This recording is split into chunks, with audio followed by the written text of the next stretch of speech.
on a Thursday, on a afternoon. We are here on the Barn Burner Network, part of ZINGOTV channel 250. Remember, please to download our applications of Barn Burner and Zingo on the iOS and Android platforms. Remember that the applications are completely free, so there is no reason why not to download them and enjoy them. And remember as well that ZINGOTV can be found on Google Chromecast, Amazon Fire and Amazon Fire TV sticks, Roku and Roku sticks, and on all smart TVs 2016 and forward. Today, Lavish not with us today, but we have fired up.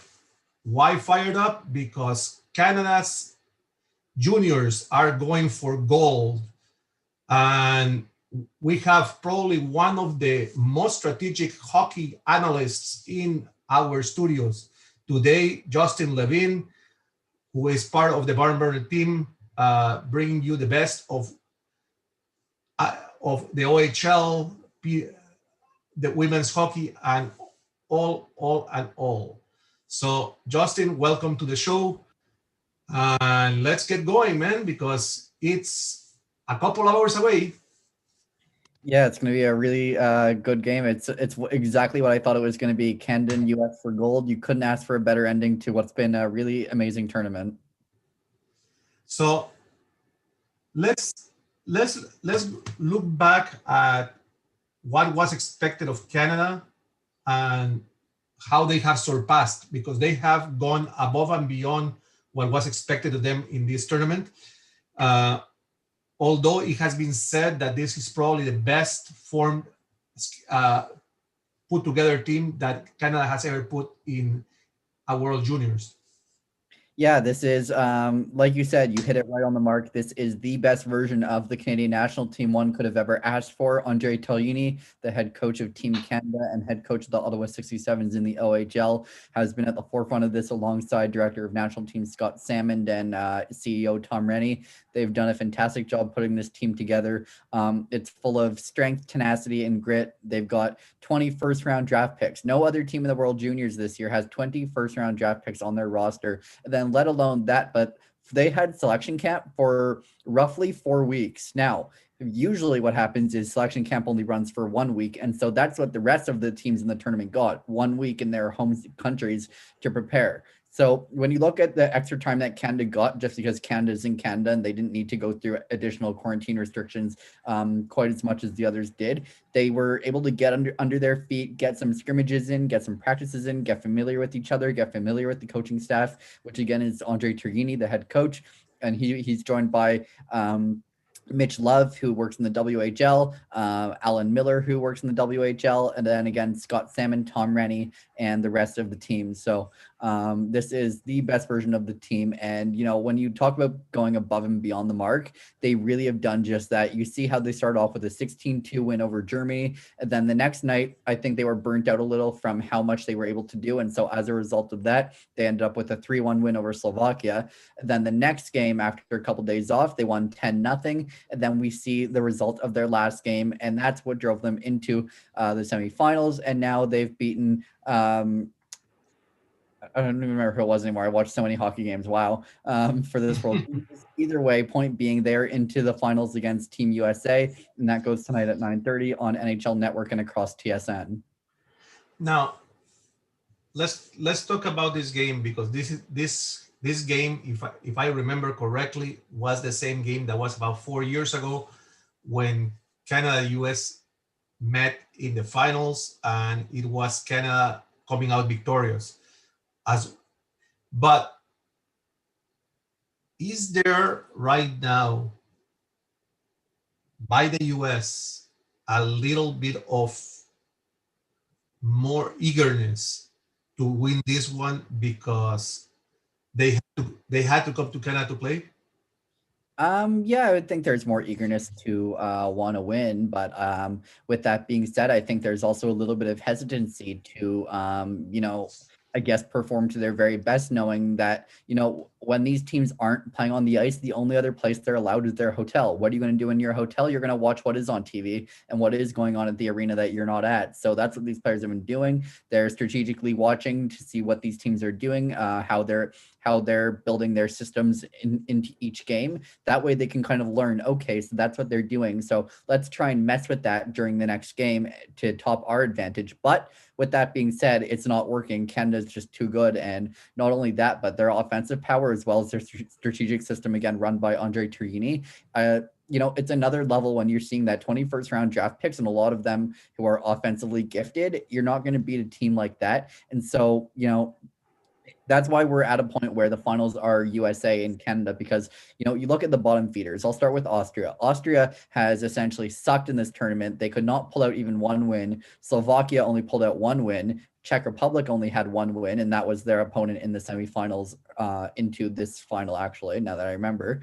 And so, when you consider the bottom feeders, now let's look at the top teams. So the top teams include Germany, who I would even consider just above the bottom feeders because they only had Tim Stützle and John Jason Peterka, who are their two only best players. Other than that, the rest of the team, not all that strong. So again, that's a developing nation in terms of hockey. And then you go above and beyond there and you look at Sweden, who has the dangerous duo of Lucas Raymond and Alexander Holtz. Now, there was a lot expected out of those two. However, in the end, that kind of failed. Don't get me wrong, the chemistry of Lucas Raymond and Alexander Holtz did exactly what it was supposed to do, but it wasn't enough to carry Sweden. Their goaltending really stood on its head, is how I see it. But again, it wasn't enough. And what was really unique about one of Sweden's most recent matches is that Lucas Raymond was taken out, and many Swedens were like, okay, what now? How do we get through the rest of the game? No worries for Lucas Raymond. Comes in next period, healthy as a horse, ready to come in and scores a goal. And his assist is, again, Alexander Holtz. Then you look above and beyond them, and Finland, who was my underdog team all the way through, with so much strength on their team, including Anton Lundell, a 2021 draft-eligible prospect, among a few others, like Brad Lambert, who stood out. He's a dual citizen of Canada from Saskatchewan and Finland, where he spent most of his life. Then again, there's the USA and Canada right above them. So every game has been a battle. Team Canada facing Finland was a battle. And it's been so much fun to watch. But again, apologies for the ramble, but point being, Canada has been so good that they've been able to top even the best of the struggling teams throughout this tournament.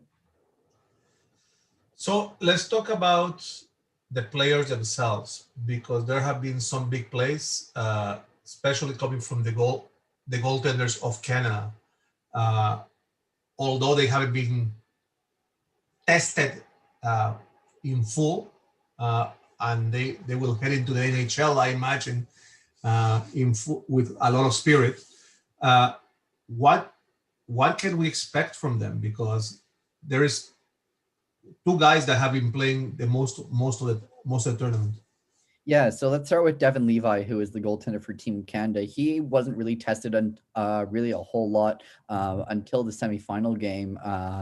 Or some might not even say that. I mean, it's been all easygoing and, run of the mill games for Devin Levi really since his one appearance in the scrimmage game before the tournament started, where he faced 31 shots and made it like it was no big deal. He's come in and he's made it no big deal. He's a 19-year-old. He's barely even played at anywhere beyond junior A hockey yet. He's committed to Northeastern in the NCAA, but hasn't even started there yet. And he comes in, makes it looks easy. And yeah, to say he hasn't been tested to the very least is very, very accurate. He really hasn't been tested very much. I mean, again, Sweden is a team, probably Sweden and Finland are probably the best teams who he's faced, and not even them really put up much of a competition. So again, unmatched. I think that Devin Levi has this in his pocket tonight. But again, that's with a tad of Canadian bias. I don't want to be all that Canadian bias. However, I do think that there is so much strength within this Canadian team that it's almost hard. Meanwhile, if you look at Team USA, they have Spencer Knight going for them. And he struggled in his very first game of the tournament. And then the rest of the way through, while yes, he's looked a little bit stronger, he hasn't really held his own as much as Devin Levi has. And yes, Spencer Knight is older and more experienced. But I mean, look, you're looking at two strong, or for the most part, I'm going to say relatively strong goaltenders. But at the end of the day, it comes down to how have you performed up to this point, because that's what's going to carry you through and get you the gold medal and get you, named as the champion of the World Juniors. So I think Devin Levi has this in the bag. And as a 19-year-old, he's impressed me.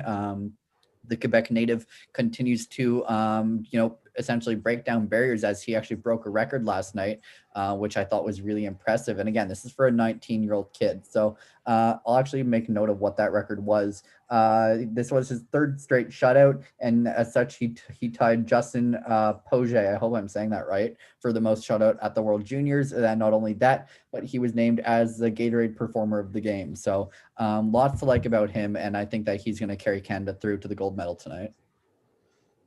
Now, Dylan Cousins is surprising.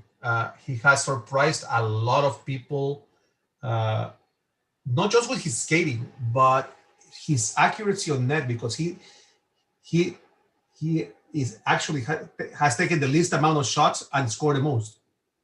Yeah, it's weird the way that worked out, isn't it? I think that, that's not something you see a whole lot. And Dylan Cousins, let me tell you, from the start of this tournament, even though sure he might not be scoring all the goals, or at least that's how it looked at the start, again, given how many shots he's taken compared to how many goals he has, I think many are really surprised. He had a 6-point night earlier in the tournament, and that really set the tone, I think, for what he was able to do. Not only that, but after Kirby Dach was taken out due to a wrist injury, Dylan Cousins and Bowen Byram were assigned as co-captains, splitting the C with each game. And I think Dylan Cousins has really taken it to heart, because not only is he making that known to his teammates on and off the ice, as come to me, I'm the leader, and I'm willing to offer you tips, because at this point he has seen enough time at levels like this. Again, he was in the World Juniors last year to be able to offer that. But himself as a player, he's been able to perform at such excellent measures. And again, you mentioned how he's got the most goals with the littlest amount of shots, and I think that's really amazing. So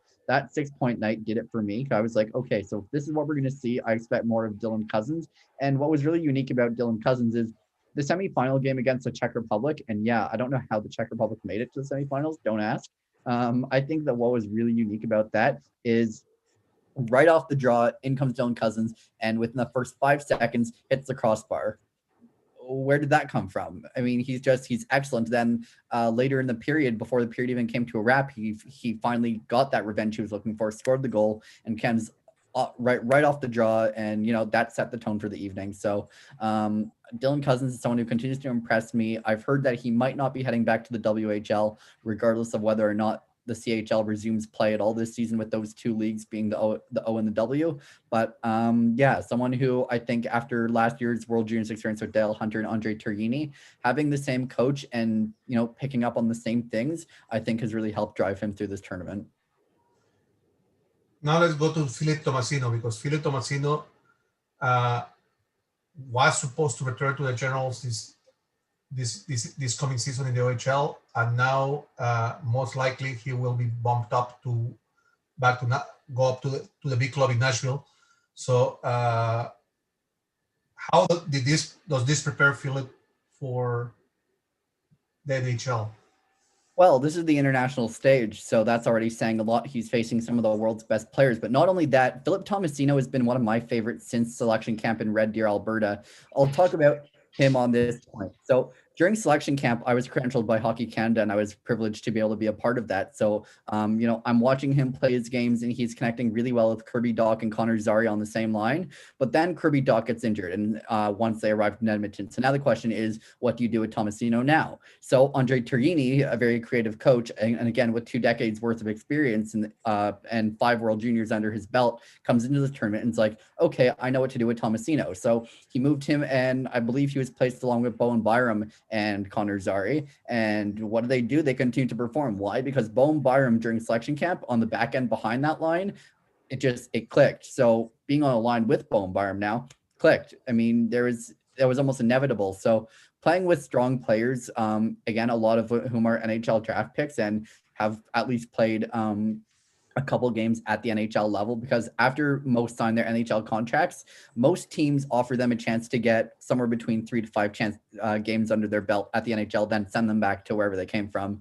for more development. So, there's that worth of experience, and then there's playing against guys who you've played with, or playing with guys who you've played with or against in the OHL. And for him, I think that while that didn't come from the Oshawa Generals, I think that playing against some of the world's best players within his relative age realm has really helped prepare him for what he's going to see at the NHL level, because he's going to see a lot of familiar faces. When you look at Germany, you see Tim Stützle, who has signed with the Ottawa Senators his entry-level contract, and after the tournament, he flew out to Ottawa, and he will start the season with the Senators. And then you see others who will start this season, their seasons with respective NHL clubs. I don't have a full list yet of who those will be, but there will be a lot of familiar faces. So he's familiar with the talent of not only his own team and what they can do and what he'll be facing at the NHL level, but those of others, especially coming over from other countries, that will now start a familiarity with, such as Tim Stützle,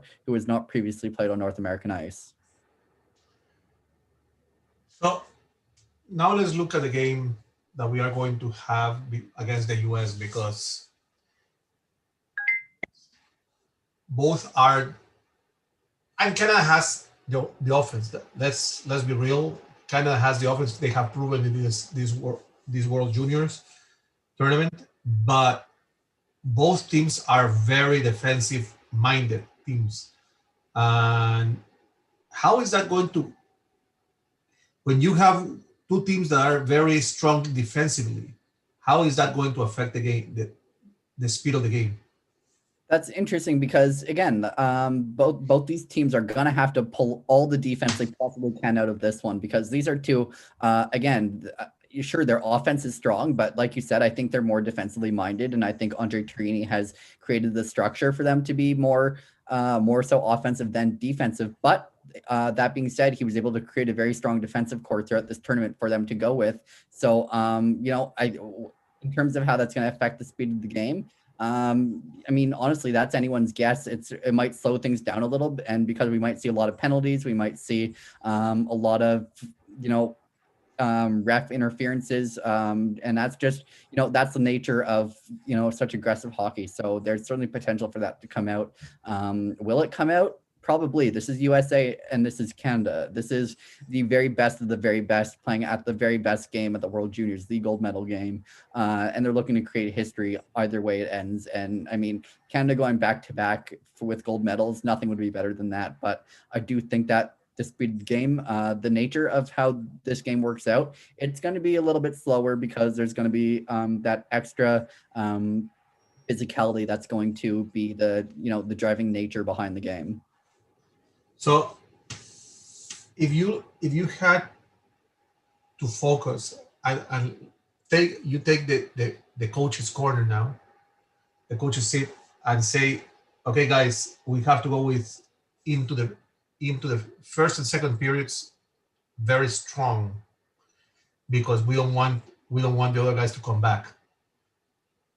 Who would you focus your lines in? Who would you align together to get that great performance in this game?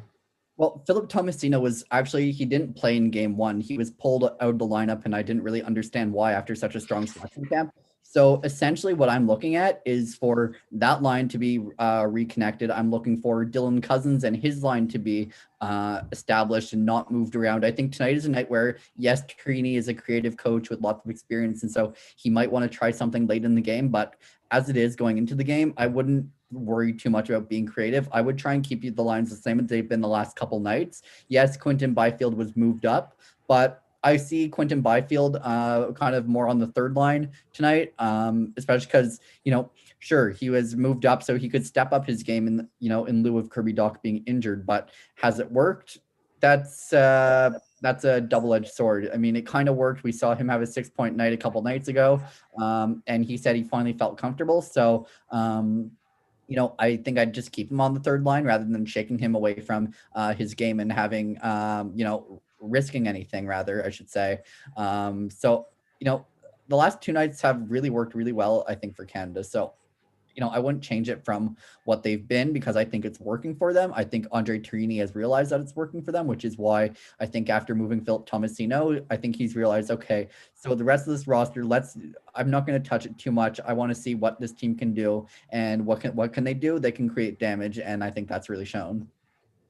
So one of the players that has, and I don't want to say it has disappointed me, but I haven't seen so much of his great play that you would see normally in the Quebec League. Is Jacob Peltier. He has been like very conservative in his approach in his game during the juniors, and it surprises me because he was a powerhouse in that league. Yeah, he was a powerhouse in the QMJHL with his respective team. And then he comes to the World Juniors and offensively hasn't done a whole ton of a lot. Sure, he's assisted on a couple goals, but the assists don't speak for you. At the end of the day, it's the offensive damage you can do yourself. And yes, while Canada, while they have enough offensive star power to drive it home without him being a big contributor, yeah, I would have liked to see Jacob Pelletier, be a part of that. And, I'd like to see him be a powerhouse. And, when he spoke a couple nights ago after the game, he basically said, I find myself very comfortable. And I think, Team Canada is, I like who I'm playing with and this and that. I didn't read the full quote, but essentially what he was just saying is speaking more to, how he appreciates his teammates' efforts on a nightly basis rather than speaking much about himself, which I think speaks to the fact that he's not really performing maybe quite as much as both he and ourselves thought. So, yeah, would I've liked to see more out of him? Absolutely, especially because the QMJHL, they've now been playing for a while. Then when you look at Dawson Mercer, who also came from the QMJHL, he's actually been performing. So the question is, both these players have already had time playing before the World Juniors. Why is one, working and the other not? And, while that might be a hard question to answer, I do find myself disappointed that Pelletier hasn't maybe lived up to expectations. But, you figure that when you're seeing other players such as Dawson Mercer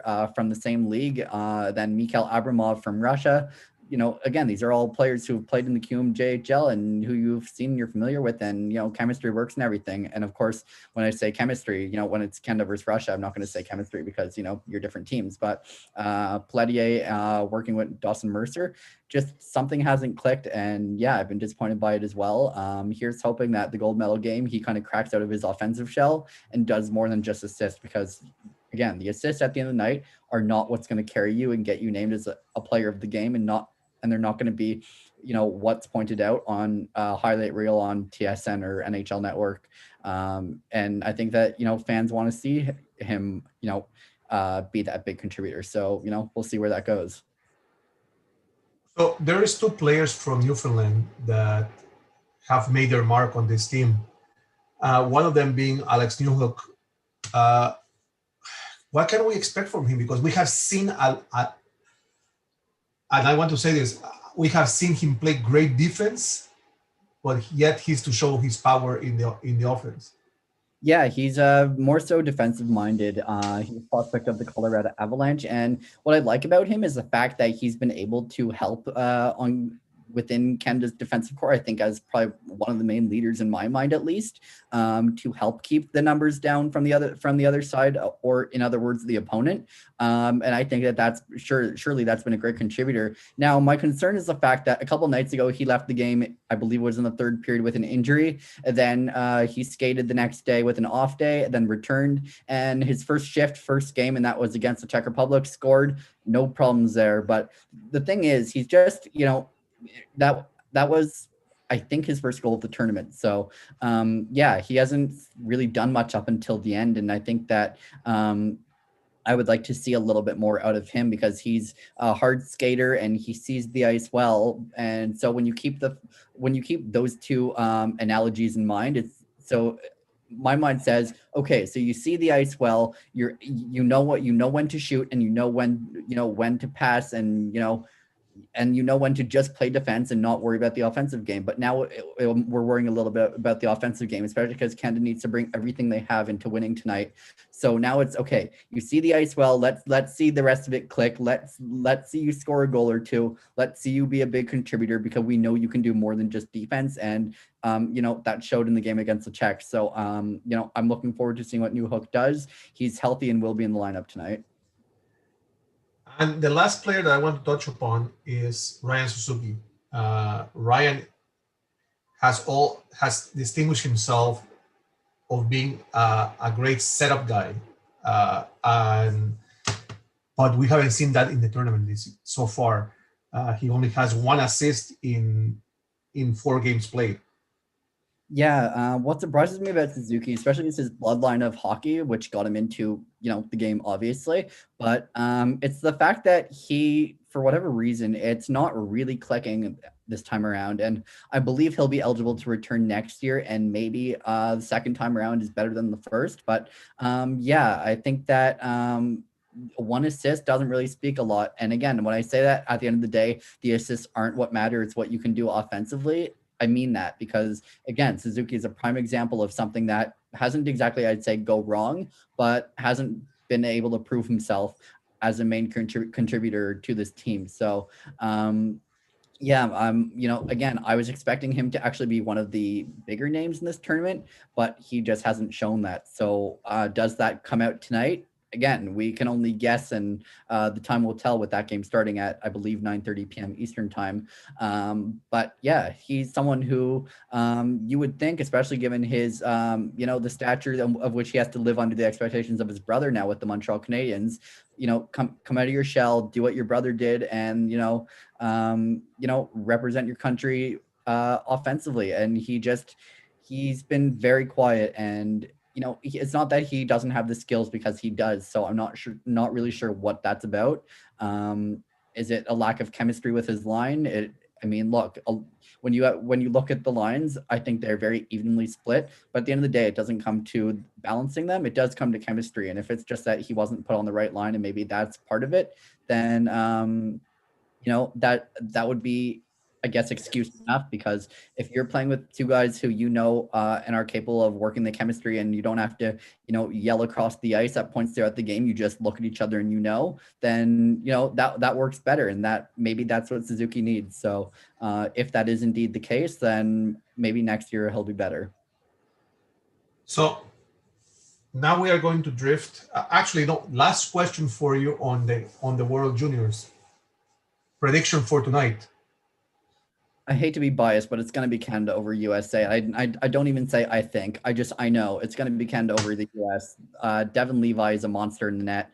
My concern is that Trevor Zegras and Cole Caulfield are 2 powerhouses for the US offensively. So if they can limit their production, Canada has no issue, and this is their game. But if they let Zegras and Caulfield into their house early, then this game goes. Then I can't say Canada. I would say this would be anyone's game rather than saying US. It's just a game, and more so of a balancing act. So ultimately, Canada's got more strength, and I think that will take them through. Score? Oh, Eduardo, good question. 7-1 or 6-2. Wow. Big score. Well, they've been big scorers throughout this tournament. And, the one last thing I'll mention is that there's been some debate on Twitter saying all this high scoring isn't fun to watch. Part of that is because close games are more interesting and more entertaining. So I get that angle. But, Canada naturally, because of the 21st round draft picks of the NHL, they just, there's more talent. And so can you stop that? No. What would you stop that? If it means a win, no, don't stop that. Let's continue that. So, I do think it's going to be another high scoring round. And I think that's what's going to get Canada the gold medal for their back-to-back victory. So from the juniors, now we drift to Lake Placid, where they are bubbling up already. And that's the women's, the women's are bubbling up to head into a 2-week, if I'm correct, a 2-week tournament to see who is the champion this year. where give us a little bit of a background how this tournament got about and where are we heading? Yeah, so this tournament only came about because the Toronto Six were launched back in April, the second expansion team in the National Women's Hockey League. But because they're the first in Canada, there were a lot of questions of, crossing the border for both teams coming to visit them and for Toronto visiting teams in the U.S., especially given, COVID-19 and its quick transmission and how that's affecting the numbers, and with the lack of control being had in the United States, and then the uprise of cases here in Canada since winter really started. So as a result of that, Ty Tumminia came in as commissioner after Danny Ryland decided to lease control of the league to her. Meanwhile, Danny Ryland, who was a former commissioner, is now working on a private ownership for the rest of the teams, as the only privately owned teams are the Boston Pride and the Toronto Six, and she wants the same for the others. So she's working on that while Tyler Tumminia comes in as commissioner. Tyler Tumminia, she is very sports-like minded. She previously worked in minor league baseball, and so this is no stranger to her, essentially. And so when the challenge was presented to her in this unique time with Toronto, who she was originally the chairwoman of before accepting the role of commissioner, she did with flying colors, and she said, okay, what can we do to give women's hockey the stage it deserves and make sure that it plays despite the COVID-19 restrictions? So I think that I think that Tyler Tumminia, she saw the opportunity to grow the game on a stage where it's still being seen and can grow in drastic ways. And when I say that, you look at her Brooks Arena, which is one of the most historic buildings in the world. It was home to the 1980 Miracle on Ice event. And that was a crazy game as it was between Canada and I believe the Russians. Anyways, point being, so now at center ice there, because what you don't see in NWHL arenas is the team's logo at center ice, because most of these are either community-based arenas, or they're just owned by the NHL team of that city. And so the NHL team logo is there, not the NWHL team's logo. So even something like that is considered big right now for women's hockey. So the NWHL marking is at center ice. And then along with that, they're given all these amenities. They've all got video coaches, etc. I'm just looking at, the fact that I think one of the biggest and maybe I don't consider this amenity just because at this point for the NWHL, this is already considered normal. It's the fact that the NWHL became the first professional women's hockey league to pay its players. And that was before the CWHL started paying stipends to its players before they collapsed. And so with that being said, regardless of whether players are playing or opting out due to COVID-19 concerns, either way, they're still being paid their full salary, which I think is really excellent. And so as a result of that, 95% of the players are playing. However, there are 2 opt-outs. Another one I learned of a couple days ago, and that is from the Minnesota Whitecaps. One is from the Toronto Six, and that's Jenna McParland, who is a police officer. And because of women's hockey, because it's not at the same point of men's professional hockey, women have day jobs, and it's just the way it is. So they come from their day jobs to play professional hockey. And so as a result of that, Jenna McParland is unable to join. And so she will still be paid her full salary despite not joining, which I think is really amazing. And that's great step for the NWHL. And so again, this tournament came together to ensure that they get to play. And so there's 24 games going on, 5 of which are regular season. So they'll each play 1 game against each other. And then there's essentially a play-in round like we saw during the NHL playoffs to determine who gets into the Isabel Cup playoffs. And then the Isabel Cup playoff starts there. I don't believe there's going to be a quarterfinals. I think the play-in round is more of the quarterfinals in that lens. So from that, it'll go into the semifinals, which will be on NBC Sports. And then the semifinals, obviously determining who gets into the Isabel Cup final. And again, another big thing is that Tyler Tumminia, she was brought in to do a couple things. A, to get more sponsorships, and B, to get a TV deal. What did she do? She got a TV deal. And then the teams themselves are working on adding small business partners to help them during COVID-19, while it also helps revenue-wise for these teams individually. So, some great work by Tyler Tumminia in the NWHL. And they continue to sign players. 3 were signed today, and there are going to be a couple more signed by the end of the week. So there's lots to look forward to. So now let's look at the Toronto Six. Their president and head coach, Digit Murphy, is probably the most enigmatic coach that you could have in any team. not just in the league itself. How do you see her direction with this team heading into this tournament? Oh, her direction with this team has been amazing. And what I really love is the fact that we have to remember that Digit Murphy has been a head coach in women's hockey for roughly 23. No, she was a head coach for 20 years, an assistant coach for 3 years. And so that makes her 23 years of coaching experience. And so with that being said, she was coaching 18 years at Brown University in her hometown of Providence, Rhode Island. And so with that, she saw the opportunity to bring the strongest NCAA players onto her roster, and she did just that. She got an all-star defender in Lindsay Eastwood. She got some former NCAA stars who were playing overseas in Sweden in the SDHL, and that's Emma Woods, Brooke Boquist. I mean, there's just, this roster is stacked, and so I think her direction has been amazing. She even brought Sarah Evkotu Godbout from Quinnipiac University, where Emma Woods went to school. And now with the signings today, she brought in another NCAA name, and it's actually the assistant coach of the Syracuse women's hockey team, who previously played in the CWHL the season prior, again, which was the last year before they collapsed. So that's going to click with Lindsay Eastwood. And then the rest of the team, she's brought in some players from the PWHPA, formerly of the CWHL. I mentioned the overseas players who she's brought in. Her outreach does not go far enough. I mean, she just is sensational. And I've had several conversations with her. I actually spoke with her yesterday about this team and the direction they're going in. And, you know, there's just so much excitement. And the players who were signed today, they're not going to be players who return next season. These were more of, okay, we need help. What can you guys offer? And so not all of these players are deemed as ready in her mind. And so, you know, these three particularly won't be returning. But that being said, the rest of her roster is really strong, and I'd expect many of them to return next season. The goaltenders, Elaine Chuli and Samantha Ridgewell. Samantha played in the SDHL, and Elaine played in the PWHPA and the CWHL.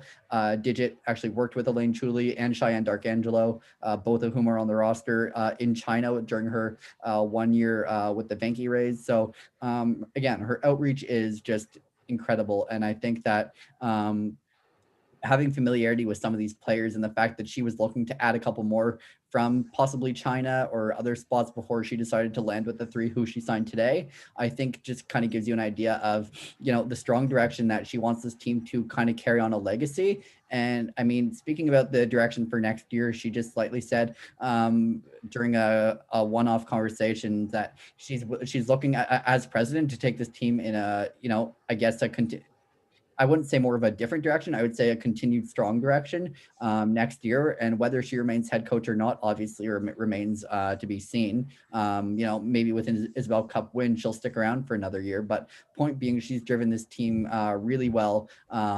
At least to this point, she came in as president, joined as head coach, and the day she joined as head coach, she was able to come into Canada, and she's worked her players twice a week, Tuesdays and Thursdays. You know, they're and essentially, and you know, in an athlete's mind, there are no days off, but Digits really installed that sense into these players, and so I think that you know, the energy and just the you know, the level of drive that she has as a coach is enough to drive these players. And with the you know, overwhelming all-star power that she's going to be bringing in, at least again for the most part, I think we're going to see a really fun, energetic, and successful team in this bubble.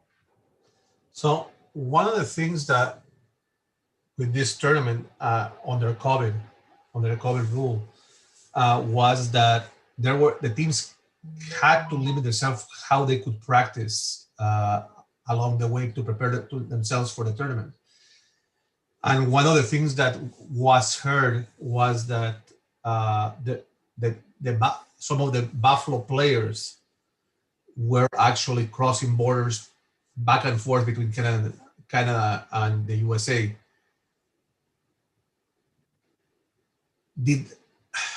And my question, I one of the questions that I had was, how did they get that permission, considering the borders were supposed to be closed, no matter for who it was?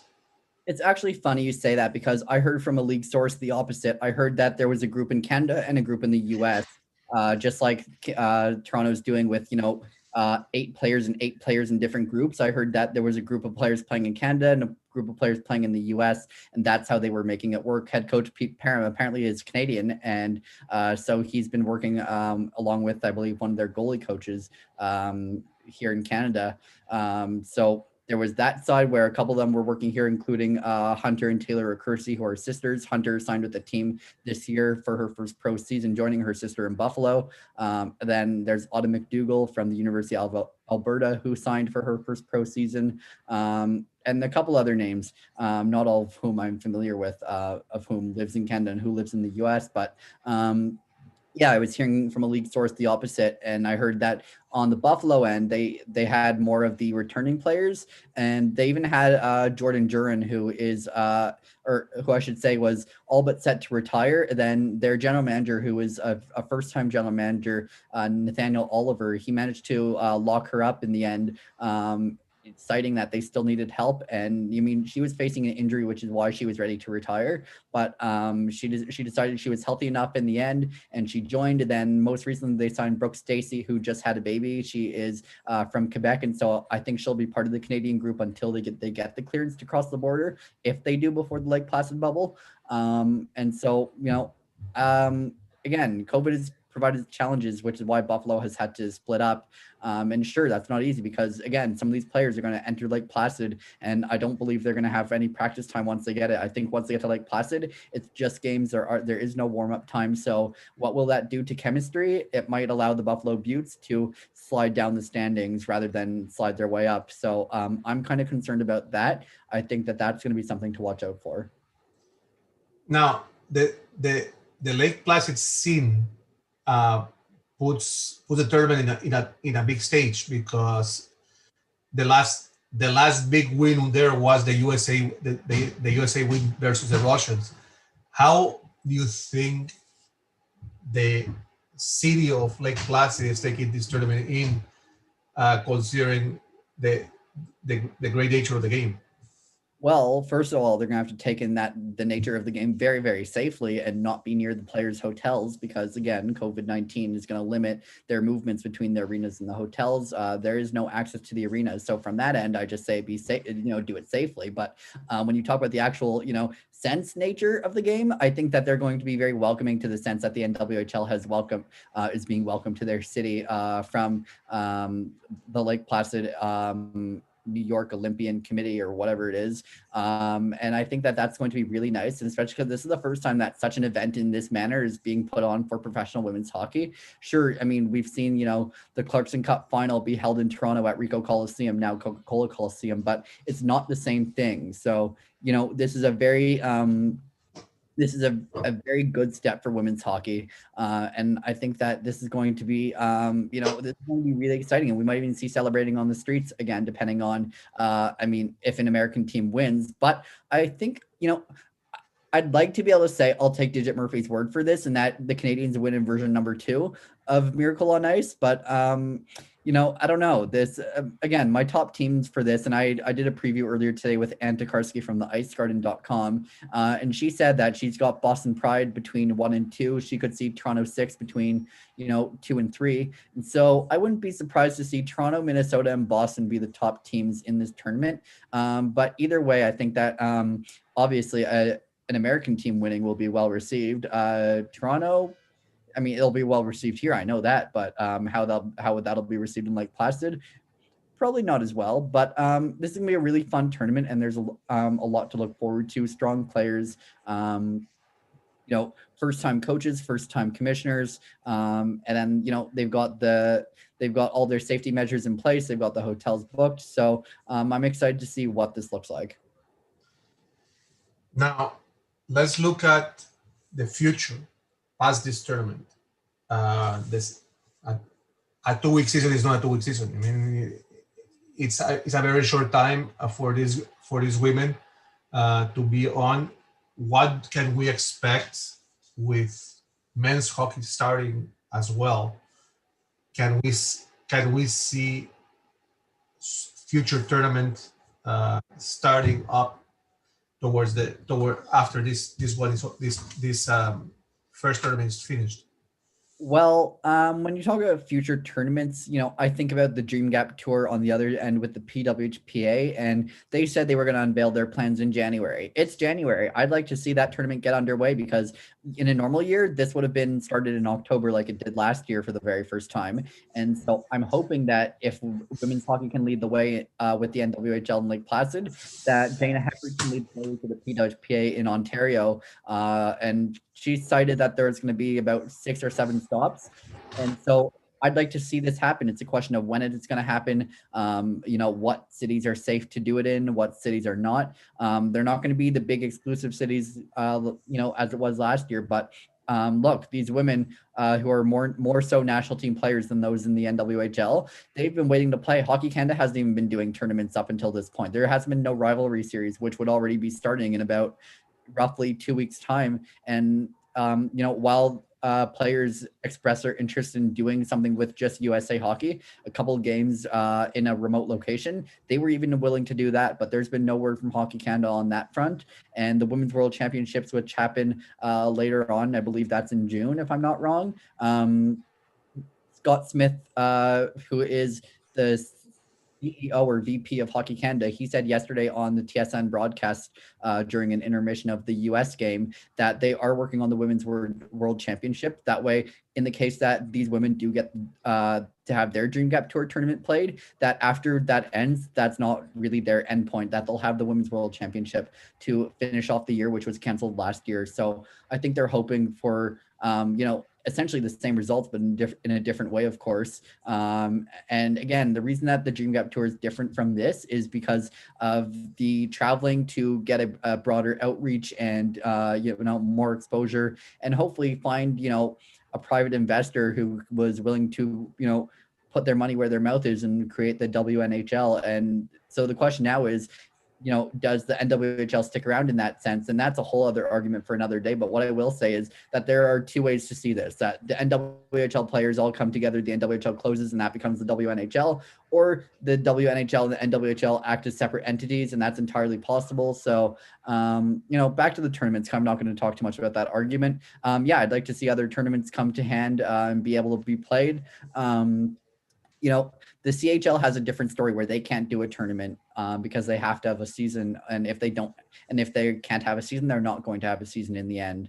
They were hoping to have a short season, but then the government slammed them due to some COVID concerns, including body checking, which not all hockey leagues are concerned about. The WHL didn't have that same concern. So the WHL, they're just being cautious like the OHL, though the OHL, again, is the one facing the challenge. But when you look at the NHL, as you mentioned, they're not having a tournament. They are having a season starting January 13th.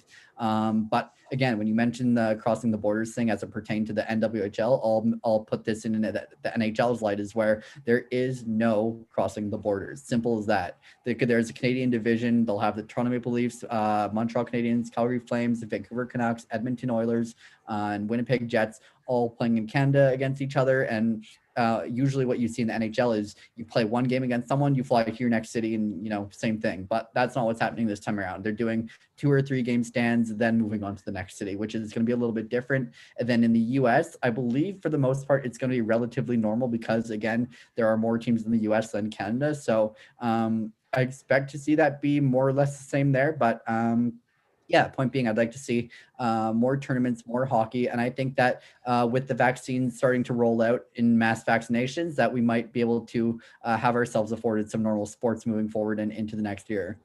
So you brought up Hockey Canada.